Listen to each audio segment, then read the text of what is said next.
around a perch, you're gonna want some sort of round object. This is a feeder bowl. You want something that's stable and isn't gonna slip for your dog. So they're ultimately gonna be able to put their 2 front feet on this, so you want it to be comfortable and stable for them. So I'm gonna start by just putting the bowl down onto the ground, and I'm going to lure my dog onto it the first few times. So by luring them, I'm gonna have a cookie in my hand. I'm gonna direct her onto this, and as soon as I see any sort of foot movement that might represent getting onto the perch, I'm going to click and then feed her. So first, it doesn't have to be my dog's actually putting her foot on the perch. It could just be her foot happens to move close to the perch or touch it.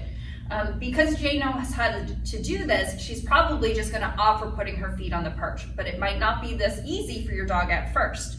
So I'm going to start by placing the perch on the ground. Jane, I'm going to lure her onto it, and as soon as she puts her foot on it, I'm going to click. Now, if your dog gets onto it right away like Jane, you can actually click for this behavior a few times because I want her to know that being on the perch is a good thing. I'm going to toss that treat off. I'm going to lure her back on. Click when she gets that foot on. Feed a few times, toss it off. So if your dog is kind of dancing around the perch at first, that's fine. You're just gonna click for those little incremental behaviors until you actually get 1 paw and then 2 paws onto the bowl. So this is ultimately what I'm looking for, is my dog gets her 2 feet onto the bowl and she remains there. So you're gonna work through that. Now, for Jane, the cue to get onto the perch is the perch itself. So if I place this bowl on the ground, Jane knows that that means to get onto it. But if you'd like to add a verbal cue, you can certainly do that. The way I'm gonna add a verbal cue is I'm simply gonna say my cue right before my dog is gonna step onto the perch. So I'm gonna use the word perch for Jane. So I'm gonna toss a treat off. I know that she's gonna get on, so I'm gonna say perch, click when she gets on, feed. And then we'll just repeat that. Perch, click, and feed. So that's if you want to add a verbal cue. Now the next step is I want to teach Jane to pivot her back feet around the perch. Now the best way to do this is to just kind of move my body around the perch, and often that moves our dogs as well. So if I start to pivot myself, at some point Jane's going to move those back feet.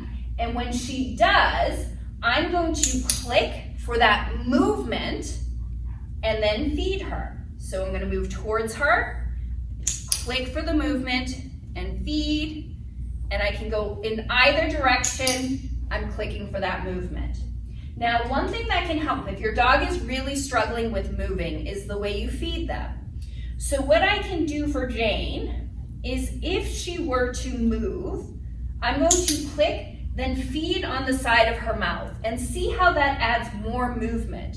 So it just kind of helps to reinforce that behavior. Click, feed on the side, and it kind of just helps move their body so that my dog gets used to the idea of moving back and forth.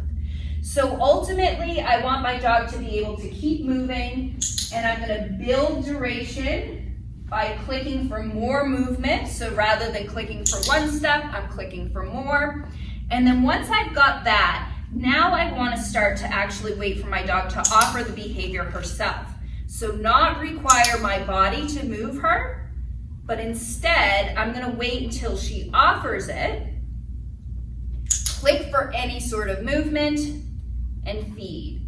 So that my body isn't making her move now she's offering it. I'm just going to get myself back in front of her. I'm going to wait till she offers, click and feed. And then we're going back to just building the duration of how long she moves, so that eventually, and Jane's cue is actually me holding my fist over her head, I can get my dog to spin around the entire perch. So that's kind of our end goal, is that nice back end movement around the perch. So that's how we teach our dog to pivot around a perch.